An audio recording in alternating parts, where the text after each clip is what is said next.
కుతుబ్ షాహీ నిజాంలు హైదరాబాద్ నగరాన్ని నిర్మించారు. సికింద్రాబాద్ నగరాన్ని బ్రిటిషర్ సహకారంతో నిర్మించారు. సైబరాబాద్ సిటీ చంద్రబాబు నాయుడు రాజశేఖర రెడ్డి గారు నిర్మించారు.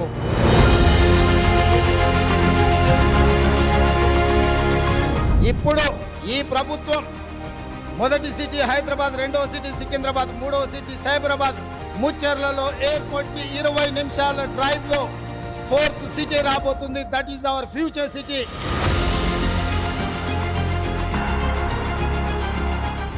We are going to establish everything in one roof. Pharma, sports, education, medical tourism, ప్రతిదీ అక్కడ చెయ్యాలని ప్రణాళికలు వేసాం.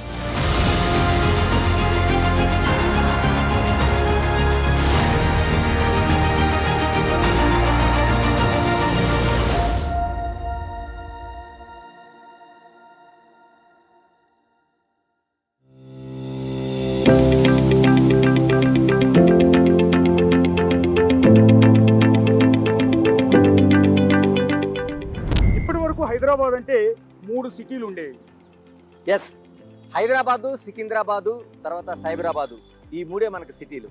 ఇప్పుడు ఆ 3టితో పాటు 4వ సిటీ రాబోతోంది. అదే ఏఐ సిటీ. ఏఐ సిటీ అంటే ఆర్టిఫిషియల్ ఇంటెలిజెన్స్ సిటీ.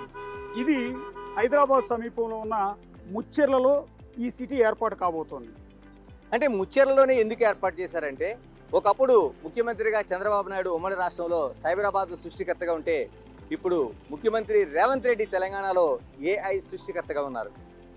ఎస్, నాడు చంద్రబాబు ఆలోచనలోంచి పుట్టిందే సైబరాబాద్ సిటీ అయితే, ఇవాళ రేవంత్ రెడ్డి ఆలోచనలోంచి పుట్టబోతున్నది, తయారు కాబోతున్నది ఈ ఏఐ సిటీ.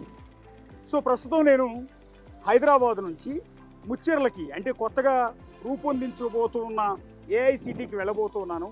ఒక పాయింట్ నుంచి ముచ్చెర్లకు వెళ్తే ఎంత దూరం, ఎంత సమయం పడుతుంది అనేది మీకు చూపించబోతున్నాను. ఇప్పుడు నేను హైదరాబాద్ శంషాబాద్ ఎయిర్పోర్ట్కి అత్యంత సమీపంలో ఉన్న తుక్కుగూడ పాయింట్ దగ్గర ఉన్నాను. నా వెనక తుక్కుగూడ ఔటర్ రింగ్ రోడ్ కూడా మీకు కనిపిస్తూ ఉంటుంది. సో ఇక్కడ నుంచి నేను ముచ్చెర్లో వెళ్తూ ఉన్నాను. ఇంతకీ ముచ్చెర్లలోనే ఏఐ సిటీ ఎందుకు రూపకల్పన జరగబోతుంది? ఇంతకీ ముచ్చెర్లో అలాంటి అవకాశాలు ఎందుకున్నాయి? అక్కడ ఏఐ సిటీ చేయడానికి ఎలాంటి అనుకూలమైన పరిస్థితులు ఉన్నాయి? రండి, ఒక్కసారి బిగ్ టీవీ మీకు అక్కడ ఉండే పరిస్థితులను కళ్ళకు కట్టినట్లుగా చూపించబోతోంది. ఎస్,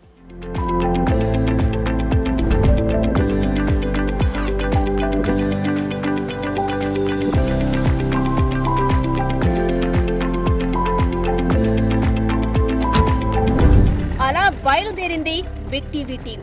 అతి త్వరలో మహానగరంగా మారనున్న ముచ్చెర్ల వైపు. అసలు అక్కడ ప్రస్తుతం పరిస్థితులు ఎలా ఉన్నాయి? అక్కడి ప్రజలు ఏమనుకుంటున్నారు? మహానగరానికి కావలసిన భూములు ఇవ్వడానికి సిద్ధంగా ఉన్నారా? ఇలా ఎన్నో ప్రశ్నలు, వాటికి సమాధానాలు వెతికే ప్రయత్నమే ఈ ప్రయాణం.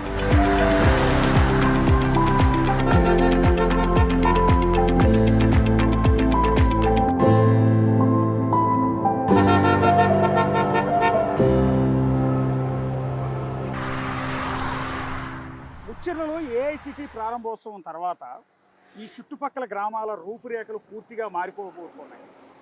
పర్టికులర్గా ఇప్పుడు మేము నించున్నది శ్రీశైలం హైవే. ఈ శ్రీశైలం హైవే ఇకపై 6 లేన్ల కంటే కూడా ఎక్కువగా అభివృద్ధి చెందబోతోంది. ఎస్, ఎందుకంటే ఇప్పుడు మనం చూస్తున్న ఏదైతే రూపురేఖలు ఉన్నాయో, మనం చూస్తున్నది దాదాపు 2 లేన్ల ఆ రోడ్డుగా ఉంది. ఇది దాదాపు 6 లేన్ల రోడ్డుగా, అంటే ప్రధానమైన రోడ్డుగా మనం ఏదైతే ఓఆర్ఆర్ రోడ్లు చూస్తున్నామో అటువంటి అతిపెద్ద రోడ్లు మనకి కనిపించబోతున్నాయి. అనేక గ్రామాల అభివృద్ధి మనకి స్పష్టంగా మనకి ఫ్యూచర్ కనిపిస్తోంది. ఇది శ్రీశైలం హైవే రోడ్డు. దీనికి పేర్లాలుగా అటు నాగార్జున సాగర్ హైవే ఉంటుంది. ఇంకొంచెం ముందుకెళ్తే కర్నూలు హైవే ఉంటుంది. సో ఈ 3 హైవేల మధ్యలో ఉన్న ప్రాంతం అంతా కూడా ఈ ఏఐ సిటీ వల్ల ఇప్పుడు గుర్తుపట్టలేనంత అభివృద్ధి అక్కడ జరగబోతోంది. గణేష్, అంటే ప్రధానంగా ఉండే గ్రామాల్లో అటు మీర్ఖాన్పేట కావచ్చు, లేకపోతే మైసిగండి కావచ్చు, లేకపోతే తాటిపర్తి కావచ్చు, ఇలా అనేక గ్రామాలు మీరు చెప్తున్నట్లు మిగతా గ్రామాలు ఉన్నాయి. ఆ గ్రామాలు కూడా కడతాలు ఉంది, యాచారం ఉంది, కందుకూరు ఉంది. వీటితో పాటు ఇటు నాగార్జున సాగర్ హైవే, ఇప్పుడు మనం ఉంచున్న శ్రీశైలం హైవే, ఈ రెండింటి మధ్యలో ఉన్న కొన్ని వందల గ్రామాలు ఇక పైన గ్రామాలు కావాలి, సిటీలుగా అవతరించబోతూ ఉన్నాయి. ఖచ్చితంగా. ఎందుకంటే ఒకప్పుడు సైబరాబాద్ సిటీని ముఖ్యమంత్రిగా చంద్రబాబు నాయుడు ఉమ్మడి రాష్ట్రంలో డెవలప్ చేసేటప్పుడు అవన్నీ కూడా ఒక అతిపెద్ద బండరాలుగా ఉండే ప్రాంతంలోన అక్కడ సైబర్ సిటీని ఎలా ప్లాన్ చేస్తారు, హైటెక్ సిటీ ఎలా నిర్మాణం జరుగుతుందనేది అతిపెద్ద ప్రశ్నలతో పాటు అనేక విమర్శలు వచ్చినాయి. ఇప్పుడు నిజంగానే మనం చూస్తున్న ఏఐ సిటీ కూడా అలాగే రూపుదాల్చే అవకాశం అయితే మనకి ఫ్యూచర్ కళ్ళ ముందు కనిపిస్తుంది. ఎస్,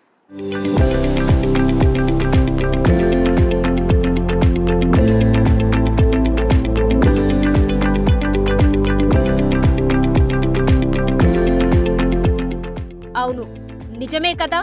ఈ హైవే స్వరూపం మారబోతుంది. కాబోయే మహానగరానికి చేరుకోవడానికి ఎలాగైనా మంచి రోడ్లు ఉండాల్సిందే. అందుకే ఈ రోడ్ల స్వరూపం మారుతుందనడంలో ఎలాంటి డౌట్ లేదు.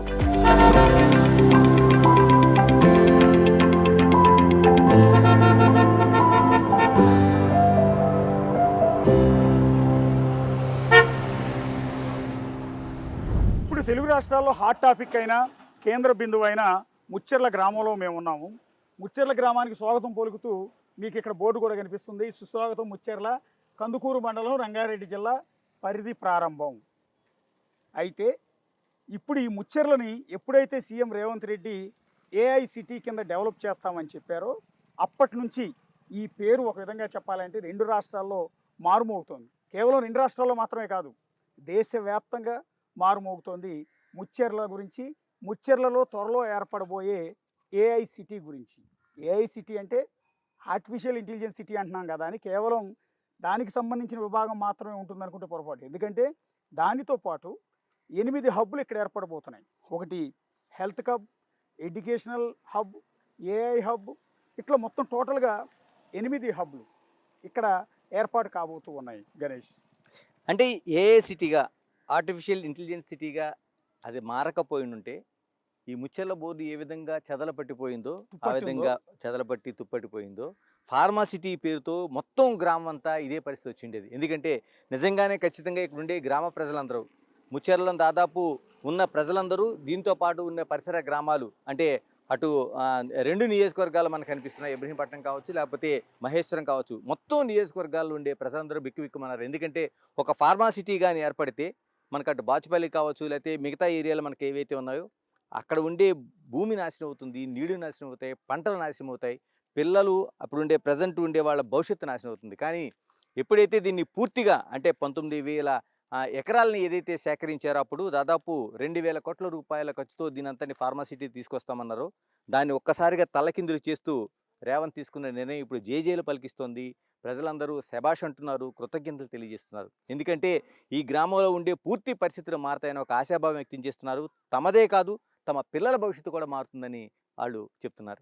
ఇప్పుడు ఈ తుప్పుపట్టిన ముచ్చెర్ల బోర్డుల స్థానంలో ఇక నుంచి కొత్త కొత్త రంగులతో కొత్త కొత్త బోర్డులన్నీ కూడా ఈ చుట్టుపక్కల మొత్తం వెలగబోతున్నాయి.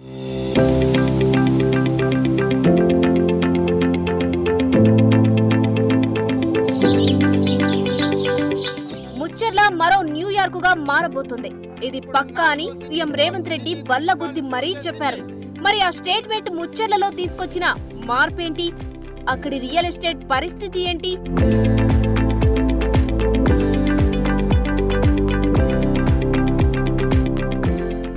ఫోర్త్ సిటీగా ముచ్చెర్లను సీఎం రేవంత్ రెడ్డి ప్రకటించారో లేదో రియల్ భూమ్ అనేది ఒక్కసారిగా ఊపందుకుంది. అది ఏ స్థాయిలో ఉందంటే చాలా చోట్ల ఆ రియల్ ఎస్టేట్ వెంచర్లకు సంబంధించిన బోర్డులు కనిపిస్తున్నాయి. తర్వాత స్థలాల్ని డివైడ్ చేసి జెండాల పాతి ఆకర్షణీయంగా ఉండేలా చూపిస్తున్నారు. ఇక్కడ స్థలాలు అమ్మబడిన బోర్డులు పుట్టగొడుగులా కనిపిస్తున్నాయి.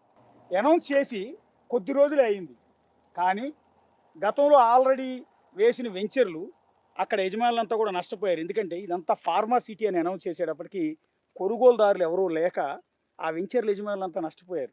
అలాంటి వాళ్ళు ఇప్పుడు సీఎం రేవంత్ రెడ్డి ఎప్పుడైతే ఈ ప్రకటన చేశారో ఒక్కసారిగా వాళ్ళ ఆశలు చిగురించాయి. ఆ పాత వెంచర్లన్నింటినీ కూడా మళ్ళీ పునరుద్ధరిస్తూ ఉన్నారు. ఒకసారి ఇప్పుడు మనం నుంచున్న చోట గణేష్ ఇక్కడ హోర్డింగ్స్ కనపడుతున్నాయి. అలాగే హోర్డింగ్ వెనక మీరు చూస్తే 100 ఎకరాల్లో మీకు జెండాలు కనిపిస్తున్నాయి చూడండి. ఆ రకంగా పెద్ద పెద్ద జెండాలు చుట్టుపక్కల కడుస్తూ ఉన్నారు. కొన్ని 100 ఎకరాల్లో ఇలాంటి వెంచర్లను చేస్తున్నారు గణేష్. ఎస్, అంటే చాలా వరకు అంటే ఒకప్పుడు 8 లక్షల రూపాయలు ఎకరా అంటే ఆ భూముల ముఖం చూడలేని వాళ్ళు ఈ రోజున 2 కోట్ల రూపాయలైనా సరే అమ్మడానికి మేము సిద్ధంగా లేవని చెప్తున్నారు. దీనికి తార్కాణంగానే మనకి కనిపిస్తున్న ఏదైతే రియల్ ఎస్టేట్ వెంచర్లకు సంబంధించిన పెద్ద పెద్ద బోర్డులు ఇస్తున్నాయి. అంటే 1 కాదు 2 కాదు, హెచ్ఎండిఏ అప్రూవల్ ఉన్న వాటిని ప్రకటిస్తున్నారు. ఇవన్నీ కూడా అంటే 100 ఎకరాల్లోన ఒక వెంచర్లు స్టార్ట్ చేస్తున్నాయి ఈ సంస్థలు. ఏ స్థాయిలో ఇక్కడ రియల్ ఎస్టేటు భూమి అందుకుందనేది మనం చూడాల్సిన అవసరం ఉంది. ఇక్కడ ఎక్కడ చూసినా, ఏ రోడ్లో చూసినా ఇలాంటి రియల్ ఎస్టేట్ హోర్డింగ్లే మనకు కనిపిస్తున్నాయి. ఇందాక గణేష్ చెప్పినట్టుగా ఏ చెట్టుకో లేదా current polka flat for sale అంటూ బోర్డులు పెడుతూ ఉన్నారు. అంటే రెగ్యులర్గా నిన్నటి వరకు ఉన్న టాక్ ఏంటంటే గణేష్, హైదరాబాద్లో రియల్ ఎస్టేట్ భూమి అంతా పడిపోయింది. కాంగ్రెస్ గవర్నమెంట్ వచ్చిన తర్వాత భూముల రేట్లు పడిపోయాయి. బీఆర్ఎస్ గవర్నమెంట్ ఉన్నప్పుడు మాత్రం రియల్ ఎస్టేట్ బాగుందని ఒక తప్పుడు ప్రచారం జరిగింది. కానీ హైదరాబాద్లో రియల్ ఎస్టేట్ ఎక్కడా పడిపోలేదు, ఇంకా ఊపందుకుంటోంది. ఏదైతే గతంలో సైబర్ టవర్స్ కట్టినప్పుడు హైటెక్ సిటీ ప్రాంతంలో కూడా జనాలు ఎవరు భూములు కొనుగోలు చేయడానికి ముందుకు రాలా, ఇది ఎప్పుడు డెవలప్ అవుతుంది. కానీ ఆ తర్వాత అక్కడ జరిగిన డెవలప్మెంట్, అలాగే కోకాపేట సరౌండింగ్స్లో అవుటర్ రింగ్ రోడ్ వేసినప్పుడు ఈ ప్రాంతాల మొత్తంలో కూడా ఎవరు కొనుగోలు చేయడానికి రాలా. కానీ ఇప్పుడు ఆ డెవలప్మెంట్ చూసిన తర్వాత ముచ్చెర్లలో ఇంకో కొత్త సిటీ వస్తుందనగానే జనాలంతా అలర్ట్ అయిపోయారు. ఇప్పుడు మీరు గమనించారు, రైతులతో మాట్లాడారు, ఎంత ఉంది రేటు, గజాల్లో ఎంత ఉంది, ఎకరాల్లో ఎంత ఉంది. ఎస్, అంటే మీరు అన్నట్టు ఎప్పుడైతే ఫార్మా సిటీగా బీఆర్ఎస్ ప్రభుత్వం ప్రకటించిందో రైతులందరూ ఒకేసారిగా కుదేలయ్యారు. తమ జీవితాలు ఏంటని ఒక ప్రశ్నకు వచ్చారు. ఉన్న భూములు అమ్ముకొని ఎక్కడికైనా వెళ్ళిపోవాలని ఆలోచనకు వచ్చారు. అప్పట్లోనే ప్రభుత్వం దాదాపుగా 8 లక్షల రూపాయలకి మేము కొంటున్నామని ఎకరా భూమిని తీసుకుంది. కానీ ఈ రోజున 2 కోట్ల రూపాయలకు అమ్మడానికి సిద్ధంగా లేరు. రేవంత్ రెడ్డి ఏదైతే శంకుస్థాపన చేశారో దీని తర్వాత ఒక్కొక్క దాన్ని చూసుకుంటే అంటే ఒక సాధారణంగా 5 ఎకరాలు ఉండే ఒక రైతును మనం చూసాం. ఆయన కట్ చేస్తే ఇదంతా డెవలప్ చెందితే 500 కోట్ల రూపాయల దీనికి ఆసామిగా అవబోతున్నాడు. దీన్ని బట్టి చూడొచ్చు హైదరాబాద్లోన ఈ 4th సిటీలోన రియల్ ఎస్టేటు ఏ స్థాయిలో ఎదగబోతుంది అనేది మనం నిజంగా ఊహకు కూడా అందదు. నిన్నటిదాకా రియల్ ఎస్టేట్ బ్రోకర్లు ఉంటారు కదా, వాళ్ళు దరిదాపులు ఎవరో కనిపించేవాళ్ళు కాదు. ఈ హోర్డింగ్లు కూడా ఏం కనిపించేవి కాదు. ఎందుకంటే కొనేవాళ్ళు లేరు, అమ్మడానికి రైతులు సిద్ధంగా ఉన్నారు కానీ కొనేవాళ్ళు లేరు. ఎందుకంటే ఫార్మా సిటీ వచ్చింది అనుకోండి, దాని చుట్టుపక్కల మొత్తం పొల్యూట్ అయిపోతుంది. ఆ ఫార్మా వల్ల భూమి వాటర్ అంతా కూడా కలుషితం అయిపోతుంది, రోగాలు వస్తాయన్న భయంతో ఎవరు ఇక్కడ భూముల మీద పెట్టుబడి పెట్టడానికి ఒక గజం భూమి కొనడానికి కూడా రాలే. కానీ రేవంత్ రెడ్డి అనౌన్స్ చేసిన తర్వాత పరుగులు తీస్తూ ఉన్నారు. రియల్ ఎస్టేట్ బ్రోకర్లంతా రైతుల దగ్గరికి వస్తూ ఉన్నారు. 2 కోట్లకి ఇస్తావా, 4 కోట్లకి ఇస్తావా, 5 కోట్లకి ఇస్తావా ఎకరం అంటూ వాళ్ళు పరుగులు తీసుకుంటూ రైతులు వెంట పడుతూ ఉన్నారు. కానీ ఒక ఆశ్చర్యకరమైన విషయం ఏంటంటే వాళ్ళు ఎవరు కూడా రియల్ ఎస్టేట్ వ్యాపారులకి బ్రోకర్లకి మా భూములు అమ్మం, కావాలంటే ప్రభుత్వం ల్యాండ్ పూలింగ్ ప్రపోజల్ ఏదైతే పెడుతోందో ల్యాండ్ పూలింగ్ కింద భూములు ఇస్తామంటూ ఉన్నారు. ల్యాండ్ పూలింగ్ కింద భూమి ఇస్తే భూమికి మళ్ళీ భూమి ఇస్తుంది ప్రభుత్వం, డెవలప్మెంట్ చేసిన తర్వాత భూమి ఇస్తుంది కాబట్టి ఆ భూమికి విలువ పెరుగుతుందనే ఉద్దేశంతో వాళ్ళు ల్యాండ్ పూలింగ్కి ఇస్తామంటున్నారు తప్ప అమ్మనంటూ ఉన్నారు. చూశారు కదా. ఎస్, అంటే ఖచ్చితంగా మనకి చూస్తే అమరావతిలో ఏదైతే ఫార్ములా అమలైందో ల్యాండ్ పూలింగ్ కోసం కొన్ని వేల ఎకరాలు సేకరించింది. అక్కడ ఇదే ఫార్ములాలో రైతులు తమకున్న 10 ఎకరాల్లోన 5 ఎకరాల భూమిని ఇచ్చారు, 5 ఎకరాల భూమిని ల్యాండ్ పూలింగ్ ఇచ్చారు. ఎందుకంటే తమ పిల్లల భవిష్యత్తు ఏదైతే ఇప్పుడు ఖచ్చితంగా ముచ్చెరలో నుండి ఈ పరిసర ప్రాంతాల్లో 4వ సిటీకి ప్రతి వాళ్ళు ఆలోచిస్తున్నది రేవంత్ రెడ్డి ప్రకటన తర్వాత తమ భవిష్యత్తే కాదు తమ పిల్లల భవిష్యత్తు కూడా చాలా ఉజ్వలంగా ఉంటుంది, దాన్ని ఊహించలేనంతగా ఉంటుందని ఒక ఆశ అయితే వ్యక్తం చేస్తున్నారు.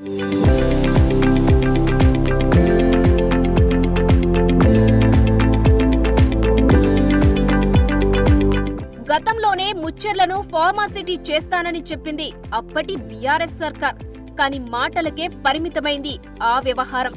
వద్దని మొత్తుకున్నా, ఇవ్వమని చెప్పినా బలవంతంగా భూసేకరణ చేసింది అప్పటి ప్రభుత్వం. మరి వారి పరిస్థితి ఏంటి? ఈ ప్రశ్నకు సమాధానం బిగ్ టీవీ వెతికింది. ఏం తెలిసిందో మీరే చూడండి. పెద్దమ్మ పొలంలో పనిచేసుకుని ఇప్పుడే వస్తోంది. అంతేనా? పొలం నుంచి వస్తున్నారమ్మా? వస్తున్నా, పొలం నుంచే ఇంత కూర, పుంటి కూర, ఇంత చుక్క కూర, ఆనకాయలు తీసుకొని వస్తున్నా. ఏది ఇది అదేనా? ఏది ఒకసారి చూపించు. ఓ, చాలా కూరలు ఉన్నాయి కదా. ఇదే కూర పెద్దమ్మా? చుక్క కూర పప్పులు వేస్తారు, పప్పులు వేస్తే మంచిగా ఉంటుంది. ఇది ఇప్పుడు మీ పొలంలో ఇదే పండిస్తారా? ఎందుకంటే ఇస్తాము, వరిసేను అది ఇది పండిస్తాం. ఇప్పుడు ఇది మార్కెట్లో అమ్ముతారా? మా మార్కెట్ కొంచెం వచ్చి వీళ్ళు కూడా కుప్పలు పెడతాం. మీది ఎంత పొలం ఉంది? మాది అద్దెకరనే ఉంది, అద్దెకరనే ఉంది కానీ కాపులతో ఆడ చేస్తాం. ఆహా. చూడండి, ఆవిడకి అరెకరం భూమి ఉంది. ఆ అరెకరం భూమిలో ఈ చుక్క కూర, ఇలాంటి ఆకుకూరలు, అలాంటి ఎలాంటి కెమికల్స్ లేకుండా ఒక ఆర్గానిక్వి పండించి వీటిని అమ్ముకుంటూ ఉన్నారు. ఈ అరెకరం కంటే ముందు ఇంకా భూములు ఉండేవా? మీరు ఇంతకుముందు ఏమైనా భూములు అమ్ముకున్నారా? ఏం అమ్ముకోలేము మేము, అమ్ముకోలేదు కానీ ఇక్కడ చెరువు ఉంటుంది జరకంతా, ఇక అక్కడ అద్దెకరు ఉంటుంది ఇక్కడనే. ఇక పటేల్ది ఉండదు, ఇక ఆడ మా ఆయన జీతం ఉంటాడు, ఇక అన్ని అదే ఇదే తీసుకొని కుప్పలు పెడతాం.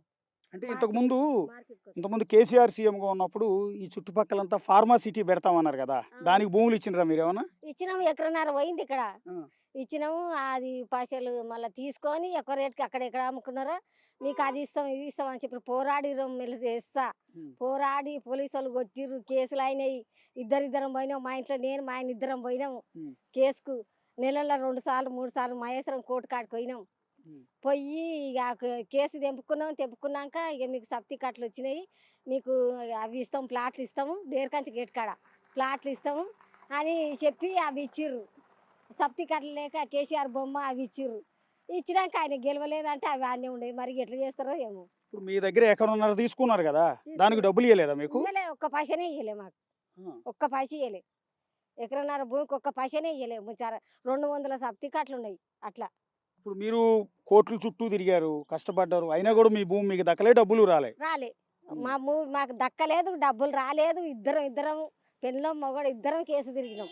మరి ఇప్పుడు సీఎం రేవంత్ రెడ్డి అయ్యిండు కదా, కేసీఆర్ ఓడిపోయిండు, సీఎం రేవంత్ రెడ్డి సీఎం అయ్యిండు. మరి ఆయన అడుగుతారా మీరు మీ భూమి మీకు ఇప్పించమని? అన్యాయంగా గుంజుకున్నారు అంటున్నారు కదా. అవును, అడుగుతూనే ఉన్నాము. నిన్న కూడా ఒక ఆయన ఇట్లా తీసుకొని వచ్చిండు, మా ఊర్లో కార్యకర్త ఉన్నాడు, ఇట్లనే మాట్లాడిండు, అక్కడ పోతాయి అని చెప్పిండు. ఇట్లా 200 సబ్సిడీ కట్టలు ఉన్నాయి, కోట కట్టుకెళ్ళి అక్కడ తీసుకొని కూడా ఏమి ఇవ్వలేదు, దానికి న్యాయం చేయాలి అని అడిగిర్రు. మరి ఇప్పుడు సీఎం రేవంత్ రెడ్డి గారు దీన్ని అంతా సిటీ చేస్తున్నాం అంటున్నారు కదా, హైదరాబాద్ లాగా దీన్ని కూడా ఒక పెద్ద సిటీ చేస్తాం, ఇక ఫార్మా సిటీ రాదు, ఫార్మా సిటీ ఎత్తేస్తున్నాము, ఎత్తేసి మొత్తం డెవలప్ చేస్తాం, దీన్ని అన్న పెద్ద పెద్ద రోడ్లు వేస్తాం, పెద్ద పెద్ద బిల్డింగ్లు కడుతున్నాం అంటున్నారు. తెలిసిందే అది అంటుండంట. అవును అంటుండంట, సిటీ చేస్తాం, ఇది అక్కడ చేసినట్టు ఇది కూడా సిటీ చేసుకొస్తా, ఇది పెద్దగా చేసుకొస్తా, ముత్యాలరా అని అంటుండంట. మరి సంతోషమేనా మీకు అట్లా చేస్తే?